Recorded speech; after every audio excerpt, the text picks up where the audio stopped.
বন্ধুরা, এই মুহূর্তে আমরা রয়েছি, আমার সঙ্গে রয়েছেন একজন বারাসাতের বাসিন্দা।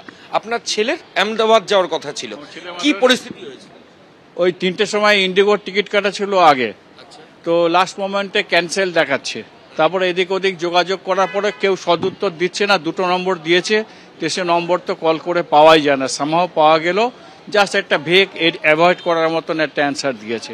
তো লাস্ট মোমেন্টে আজকে জানতে পারলো যে ক্যান্সেল হয়ে গেছে।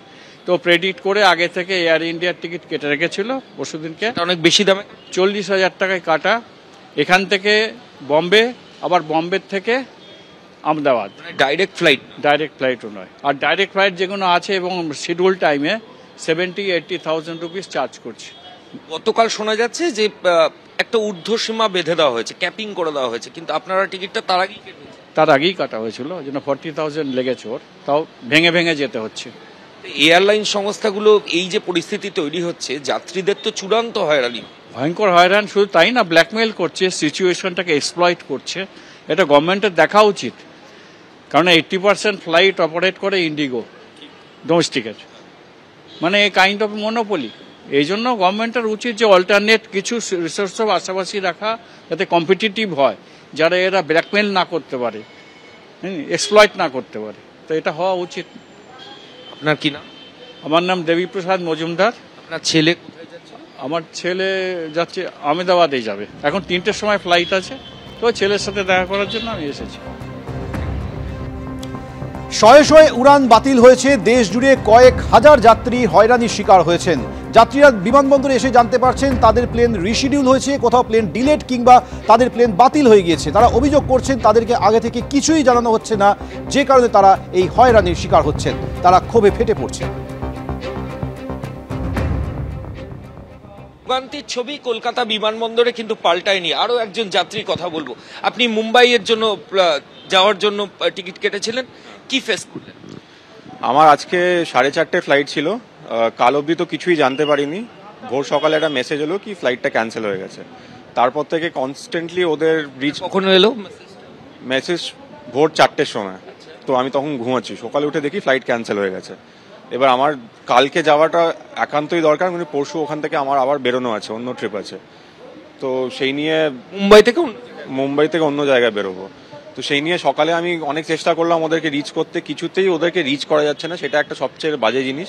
ইন্ডিগো, হ্যাঁ, বারবার ওরা নিজের এআই অ্যাসিস্ট্যান্টের দিকে করে দিচ্ছে, কিন্তু ওখানে কোনো রেসপন্সই পাওয়া যাচ্ছে না। ফোনে প্রায় 1.5-2 ঘন্টা থাকার পর আমি না পেরে ভাবলাম এবার এয়ারপোর্টে এসে কথা বলবো।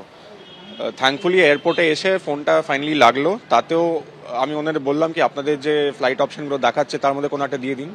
ওনারা বললেন কি না, ওগুলো আপনি জানেন না, ওই ইনফরমেশনটা ঠিক নয়, আজকে কোনো ফ্লাইটই যাবে না। আর কালকেও ইনফ্যাক্ট কবে বলছে আপনাকে? এই কিছুক্ষণ আগে বললো। যাওয়ার কথা কবে? যাওয়ার কথা আজকে 4:30 সময় ছিল, তো বলছে আজকে ফ্লাইট যাবে। আজকে কোনো ফ্লাইটই যাবে না বলছে। অলদো ওনাদের ওয়েবসাইট আর অ্যাপে ফ্লাইট দেখাচ্ছে, রিশিডিউল করা অপশনও দিচ্ছে, কিন্তু ওরা বলছে কি ওই ইনফরমেশন ভুল, আজকে কোনো ফ্লাইটই যাবে না। তো একটা ইনফরমেশন ডিসক্রিপেন্সি আছে আর কি। আর দিয়ে তারপরে কাল সকালে একটা ফ্লাইটে বললো, আমি জিজ্ঞেস করলাম ওটা কি যাবে, মানে সকাল 6টার, তো আমাকে আসতে হবে 4টের সময় উঠে। ওরা বলছে কোনো গ্যারান্টি নেই, এখন বলতে পারবো না, কোনো কমিট। পুরোটাই তো আনসার্টেন হয়ে গেল। আপনার পরশুদিন একটা শিডিউল জার্নি আছে, কালকে ভোরবেলা এসে আমাকে আবার ট্রাই করতে হবে, এয়ারপোর্টে দাঁড়িয়ে ট্রাই করতে হবে, আর কোনো অপশন নেই। ফলে বুঝতেই পারছেন যে যাত্রী ভোগান্তি একেবারে চরমে। কলকাতা বিমানবন্দরের ছবি আপনাদের দেখালাম, যেখানে শুধুমাত্র আজকেই 76টি উড়ান বাতিল করা হয়েছে।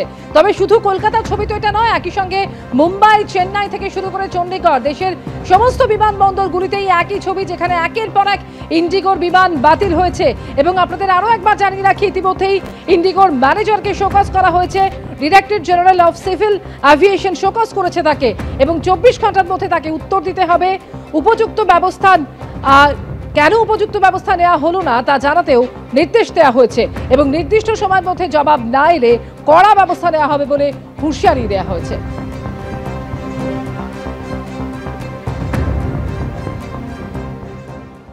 সঙ্গে এই মুহূর্তে রয়েছেন পরমপ্রীত গ্রেওয়াল, তার পরিবারের একজন সদস্যকে চণ্ডীগড়ে যাবেন, কলকাতা বিমানবন্দরে ছাড়তে এসেছেন। কি পরিস্থিতি একটুখানি কথা বলে নেব।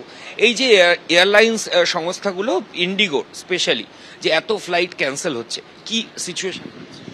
সিচুয়েশন এখন খুবই খারাপ, কেন কি এটা থার্ড টাইম রিস্কেজুয়াল হলো। আর তারপরে এখন যদি আমি একটা ওয়েডিংয়ের জন্য যাচ্ছি, একটা ওই ডেটটা তো চেঞ্জ হবে না, তো ওটার জন্য এখন অন্য যদি আমি ফ্লাইটে যদি টিকিট কাটতে যাই, এখন ওরা প্রাইসিং ডাবল করে দিয়েছে, ডাবল থেকেও বেশি করে দিয়েছে। যেটা একটা সাধারণ ticket I was gonna be able to get it for 10,000, I am paying about 35,000 for the same flight. ইন্ডিগোর তো ম্যাক্সিমাম ফ্লাইট ডোমেস্টিকে অপারেট করে, তো এগুলো ক্যান্সেল হওয়ার জন্য তো যারা যাত্রী প্যাসেঞ্জার্স তারা তো অনেক হ্যারাসমেন্টের ফেস করছে। লট অফ হ্যারাসমেন্ট, অনেক হ্যারাসমেন্ট, এটা তো অফিস দেখাই যাচ্ছে। কেন কি এটা সবাই তো dependent, 65% to 70% is it's Indigo flights as a domestic, and around 30-35% is around for other airlines. So I think it's a big harassment, and they should be held accountable for this, and they should be looking at the customers first. ABP Ananda, এগিয়ে থাকে, এগিয়ে রাখে।